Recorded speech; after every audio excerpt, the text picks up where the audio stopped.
Okay, now we're going to learn about definite integral. Definite integral simply means integration of a function between x equals to a and x equals to b with respect to x or any other unknown. The most important application of definite integral is actually the area under the curve between xa and xb. This is read as the integral of the function from a to b. Obviously, a will be the lower limit and b will be the higher limit. So make sure a is always lower value than your b. How to calculate the integral is simply once when you integrate the function, fx is actually the integrated function, the capital F. You substitute the upper limit into the function that has already been integrated and minus the function being substituted by the lower limit, and this will result in the area or value of the definite integral. Now we're going to look into how do we actually apply this definite integral calculation. Calculate integration of 0 to 1 of the function x plus 3 with respect to x. So therefore, first step, we integrate the function using the basic law of integration. So it becomes x 1 plus 1 over 2 plus 3 power of x power 1. Okay, this is the application of the law, and the resultant of the integral is here, x squared over 2 plus 3x. Now the next step will be, remember the previous slides showed, substitute the upper limit minus substitute the lower limit as x. So here 1 is substituted, 1 is the upper limit, so 1 is substituted into the integrated function. So you'll get this, and might take away, substitute 0 into the function. So obviously this resultant is 0.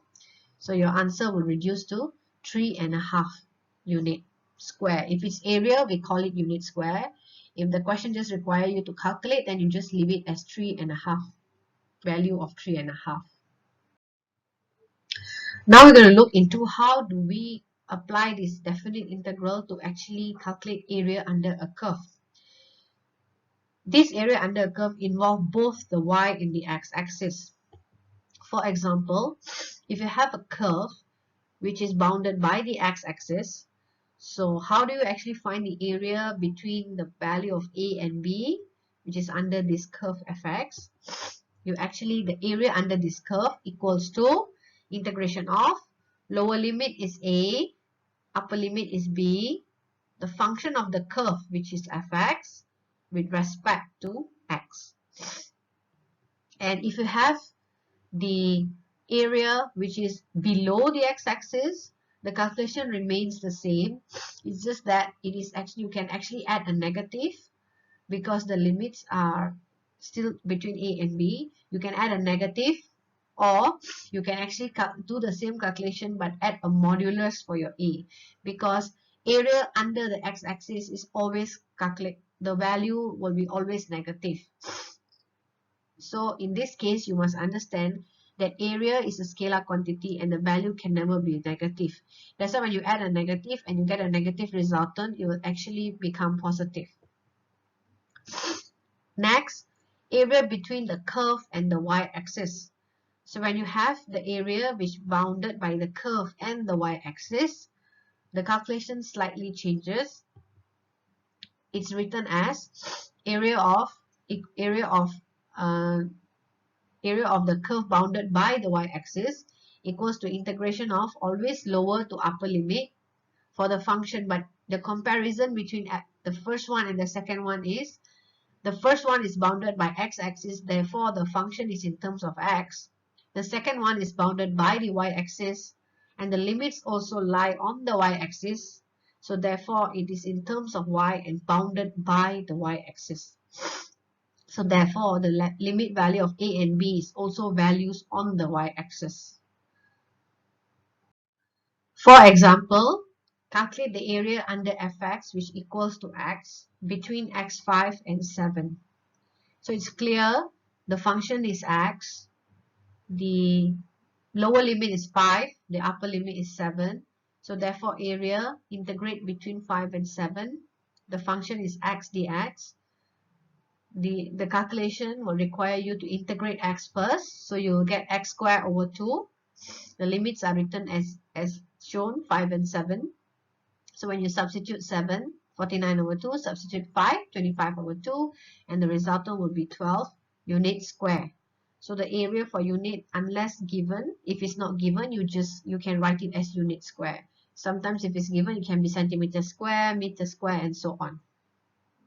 For this example, you have to calculate the area under a curve fx between x negative 1 and x 0. So it's quite clear the area is bounded by the x-axis.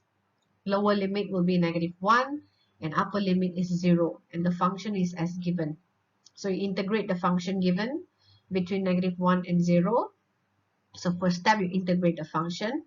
x4 becomes x5 over 5, x squared is x3 over 3 between negative 1 and 0. So you substitute 0, the upper limit, into the integrated function, take away, substitute negative 1 into the function, which is the lower limit, and your end result will be 8 over 15. Unit square, of course. Let's investigate how do we count the area under the curve if it has a combination of area above and below the x-axis. Let's analyze this graph. X squared minus 6x plus 8. The graph is drawn as below. Okay. So you're required to find area under the curve which is bounded by the x-axis. So therefore you actually have two parts of the area, which is between x0 and x2, which is above the x-axis, and between 2 and 4, which falls below the x-axis. So you have to calculate this area in two different calculations. So first you'll find the area which is shaded between x0 and x2, 0 and 2. So you integrate the function x3 over 3 minus 6x squared over 2, which is minus 3x squared, and 8 becomes 8x. So it's between 0 and 2. You substitute 2, take away, substitute 0, so you get 6 over 3. So this first part of the area between x0 and 2 has a value of 6 over 3 as the area. Now let's see what happens when we use the same method to find the shaded area between x2 and 4. When we find the shaded area between x2 and 4, the resultant is negative 1 over 3. Obviously it's negative because the area is below the x-axis. So therefore, we have to write the area as a positive value for area. So it will be 1 over 3. So this is shown on the previous graph. When you integrate between 2 to 4, the value is negative because the negative sign indicates that the region is below the x-axis in this situation. So the actual value is found by taking the absolute value, which is the modulus. So therefore, in your calculation, you can either add a negative in front of the area below the x-axis, or you can actually put a modulus when the calculation actually gives you a negative value. So the absolute value here shows you that you should convert the negative to a positive value. For the next example, we're going to find the area bounded by the curve y equals to x cubed minus 1, the x-axis, and the lines x0 and 1. So it's quite clear the area is this region. Firstly, you need to roughly sketch the graph in order to know where the region lies. Next, you perform the area calculation as usual. The reason of putting a modulus is because the previous graph showed you the area is actually below the x-axis. Therefore, the modulus is necessary to actually change the negative value to positive in the end. For the calculation purpose, the limits were already clearly stated. 0, lower limit, upper limit 1. Function is x cubed minus 1. So therefore, the function integrated is x4 over 4 minus x between 0 and 1. And when you next step will be you substitute 1 minus substitute 4. the end result, you actually add a modulus. It will become 3/4. Calculate the area shown in the diagram below. This example shows area which is bounded by the y-axis and the function, and the y values as the limits, lower limit and the upper limit of the function. So therefore, you have to actually integrate fy with respect to y. So since you have y in terms of x, so you need to get x in terms of y. Means your function needs to be in terms of y. So as usual, we just make the x as the subject of the equation. Next, we integrate the function in terms of y with respect to dy, with the lower limit being 2 and 5 as given. So this is how you integrate y minus 1 power half plus 1 divided by 3/2, it becomes 2/3, and you substitute 5 minus substitute 2, and the end result will be 14/3 units squared.